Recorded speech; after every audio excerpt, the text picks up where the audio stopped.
Welcome to part two of a two-part series on COVID-19, 1 year later, what we've learned so far, and how the vaccines can help us defeat the virus and get back to living our lives without social distancing and restrictions. And joining me again today is Dr. Mario Cole. He's a pulmonary disease and critical care specialist at SVMH. This is Ask the Experts from Salinas Valley Memorial Healthcare System. I'm Scott Webb. Dr. Cole, thanks so much for your time again today. I want to talk to you about your experiences personally. Suiting up in PAPR every day, every time you would go into a patient's room, then having to go home to your family. How did that change life for you? What's it like to be a doctor, to be a healthcare provider, dealing with this deadly pandemic and everything you had to do at work to protect yourself, and then you have to go home, and was there this fear of bringing it home to your family? What was life like for you, doctor? Certainly that was a concern. We gathered insight from observing what was happening in New York and on the East Coast, since it hit there first. And we saw what the common practices were, and there was always things that you saw in the literature or in the news about. There was one doctor I remember in particular who bought an RV and parked it in front of his house because she didn't want to go into the home after having taken care of patients in the ER. And there were many similar stories of people afraid to go home, and then other doctors who would completely shower somewhere else before they would come home and change clothes. But the majority of physicians that took care of them who were using PPE, protective equipment, didn't do that. And so my personal routine was that, when I came to work, I was already dressed in scrubs. I would, if I had to go into a COVID patient's room because I was in the unit that day, I would put on the gown, an isolation gown, gloves and double gloves and the whole PAPR, and I would basically prepare and go in and take care of the patient and then come out and ungown and sterilize myself per the routine protocol. And that's what I did. Some of my colleagues actually changed clothes. They would change before they would go home. Some were showering. And everyone did what they felt comfortable with. I was trained years ago how to put on the PPE and how to take it off. So I was comfortable with the standard routine. I didn't really alter what I did. As you say, everybody had to do what they either, had experience with or what they were comfortable with. And good to know that you felt comfortable in your routine and being able to go home and protect your family. And talking about families and patients and families, you all were really the bridge for them, right? So when patients were in the hospital, in the ICU and being treated, they weren't able to communicate directly with their families. So you all, doctors, nurses, were the bridge to their families. What was that like? That was sometimes difficult because there was so much misinformation on the news, and then, word of mouth about things that were thought to improve outcomes or cure COVID. And we spent a fair amount of time re-educating family members. And yes, while I was giving someone an update about their mother or grandfather, I was also having to re-educate them or at least correct some of their ideas, misinformation that they had gathered from whatever source, the internet, news, or family member. And so that was different. This was something new. I've been a critical care physician in medicine now almost 20 years. And back prior to COVID, I would say your grandmother has pneumonia, we're going to give antibiotics, and this is what I expect, and this is what we can foresee to happen. And that's kind of how the conversations went. And I would give them an update. Well, she's progressing, he's getting better, or he's not getting better. But with this situation, we were combating a lot of misinformation, and folks were looking things up on the internet or talking to somebody at the grocery store, and then they say, well, doctor, have you considered trying this medication? Or how about trying this? That was a challenge. It certainly was a challenge.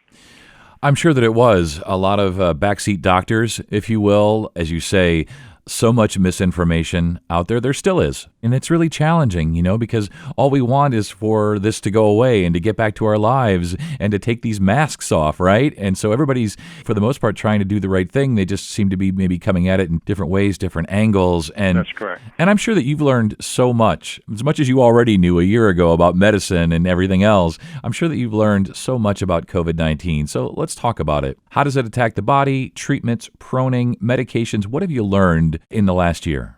Certainly, you soon recognize phenotypes, body types, which patients are more likely to deteriorate at a faster rate than some others based on their phenotype, their body size. Also, do they have underlying disorders, kidney disease, diabetes, that kind of thing. But we also know about timing, when we should apply medications and when we should not apply various treatments. We have also learned how to discuss things with families and having to deal with someone who's convinced that they know how to treat their grandmother based on something they read on the internet. So again, there's been so much that we've learned and growth as physicians and hospital staff that's accompanied over time. Now, certainly for standard ARDS, acute respiratory distress syndrome from bacterial pneumonia, we have on occasion prone patients, meaning that typically a patient is on their back when they're on a ventilator. That's the supine position. But with ARDS, some patients are so severe that we have to prone them, meaning that we put them on their belly. Well, with COVID patients, it was quite often that we had to do that, much more so than a standard bacterial pneumonia-induced ARDS. And so that was something that we've all kind of learned. And there were some other ventilator modes, other than the standard modes that we used in terms of managing patients, where we let them do more of the work of the breathing and controlling how deep and how quickly they were breathing. And that seemed to work better for some patients, but alternatively it worked worse for other patients. And so what we learned is that COVID wasn't just one uniform patient. Each patient was very individualized in terms of how we had to care for them and how we managed the ventilator, how often we had to prone them, and when could we supinate them.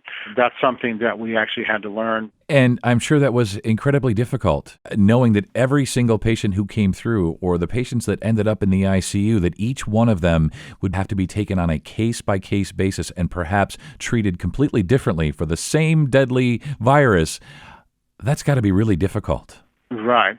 And the other thing that may not have been discussed much, but that we felt during the height of the pandemic, is medication shortage. We were sometimes out of morphine or sometimes out of the particular paralytic that we were using to kind of help them be comfortable on the ventilator. We would get a notification from the pharmacy that it couldn't be ordered. There was a national back order. And so we were having to use agents that were maybe second or third tier because the first tier agents were no longer available nationwide. And so as a hospital staff and as a physician, you were having to basically learn how to use different tools. I mean, you had tools, but they were different. And so there's always some nuance that you had to learn. And certainly that was challenging.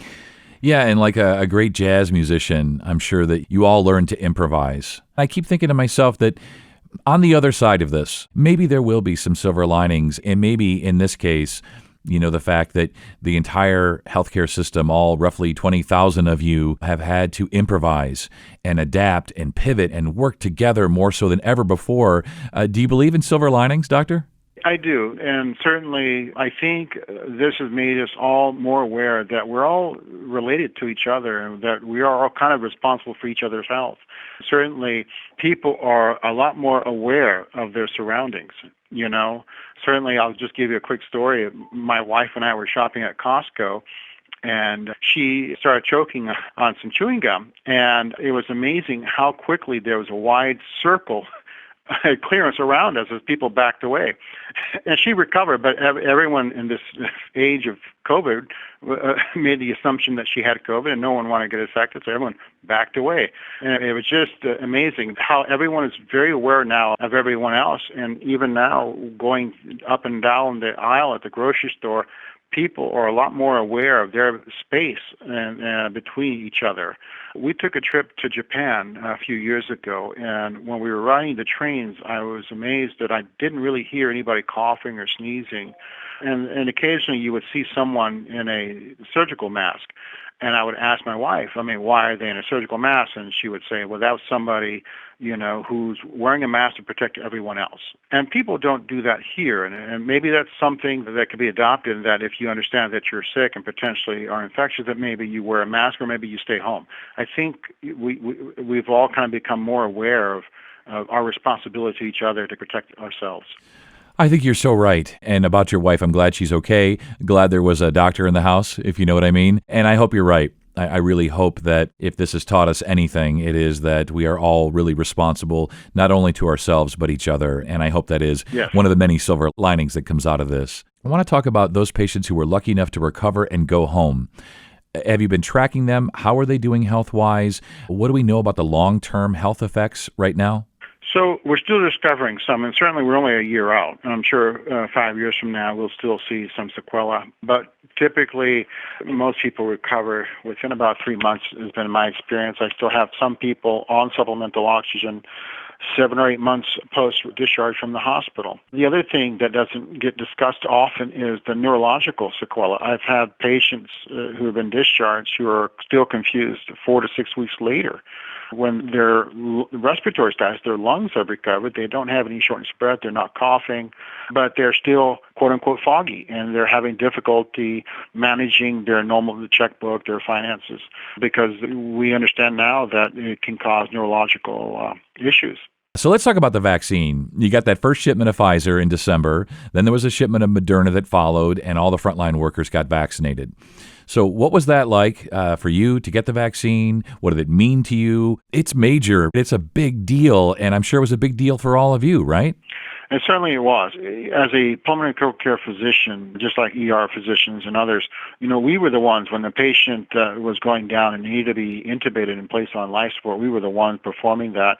And so we were very close to their mouths. You're at the highest risk of actually contracting the illness yourself as a provider when you're getting ready to intubate someone. So to be given the opportunity to get the vaccine was phenomenal, knowing that now I had an additional level of protection in addition to the PPE that I was wearing, the mask and the capper and everything. So certainly it was great. There was, some fear between the first injection and the second injection about contracting the illness because we weren't fully vaccinated. But certainly once we got beyond that and we knew we were vaccinated and had, roughly an approximately 95% chance of not getting this infection, that certainly lifted a load. We have families, and I go home and my wife is still not vaccinated. I have children at home who are not vaccinated, and you worry because they have to go out and get groceries and put gas in the car, that kind of thing. You worry about your family members. So certainly until everyone's vaccinated, including our families, we're always going to be somewhat concerned. But again, having been vaccinated, it's a great feeling.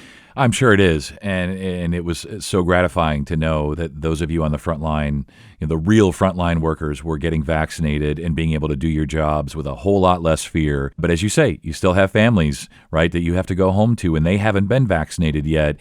And as excited as you all were about getting that vaccine, we know that a lot of people are not excited about it. There's a lot of fear, confusion, misinformation. Let's talk about the skepticism about the vaccine and how do we convince people that regardless of which one, Johnson & Johnson, Pfizer, Moderna, that in order to get back to our lives, we need just about everybody to get the vaccine, right? Well, I think it's going to be ground roots. Certainly, father's also a physician, so he's been vaccinated. And it's just about speaking to family members, your friends, your neighbors. And believe me, when I walk outside and I'm walking through the neighborhood and people know who I am, I get stopped as I'm walking my dog to talk about the vaccination and whether, should they take ivermectin or should they get the vaccine. I have these conversations almost daily when I go out in my normal rounds. And I think it's going to be grassroots. You'll have to know somebody who was vaccinated and see how they're doing and then recognize that they did well and that maybe you should take it as well. Certainly the more times we see celebrities and other people out in the public eye getting vaccinated and doing well, I think the better it will be. But there's always going to be someone who's going to refuse, and that may put other people at risk. But certainly that is your right. Yeah, it is. And, the conversations nationally, perhaps globally, just about vaccines in general has been an ongoing one. And there are strong opinions on both sides. And it's just that you, as an expert, as a frontline worker, I love hearing from you. And this conversation today has been so good and so great to hear what you've been through, what you've learned. And really, I can hear the optimism in your voice, which is amazing. So as we wrap up here, Doctor, anything else you want to tell people about COVID-19, what you've been through, the past, the present, the future, and really your optimism level that we will get back to the lives that we were living before COVID-19? I want people to kind of educate themselves and try to do what they can to make sure that whatever information they're acting on is accurate information. And so I would go to the CDC website or NIH or WHO. I'd definitely go to the primary websites and get information for yourself firsthand if you don't have access to a physician or a nurse or someone who's been dealing with COVID on a regular basis. It's very difficult when people are just relying on what they read on Twitter or Facebook or other social media without going to the primary source, and they can actually harm themselves by acting on information that isn't entirely accurate or correct. Certainly, I advocate that when it's offered to you that you strongly consider getting vaccinated, whichever vaccine is available to you, to protect yourself and not just yourself, but also your family members and people that you encounter in your day-to-day life. Yeah, that's very well said. I couldn't say it any better myself. So, Dr. Cole, my best to you and your family and everybody else there at SVMH. Thank you so much, and you stay well. Thank you. I appreciate you having me on. For more information on COVID-19, go to svmh.com/coronavirus. And we hope you found this podcast to be helpful and informative. This is Ask the Experts from Salinas Valley Memorial Healthcare System. I'm Scott Webb. Stay well, and we'll talk again next time.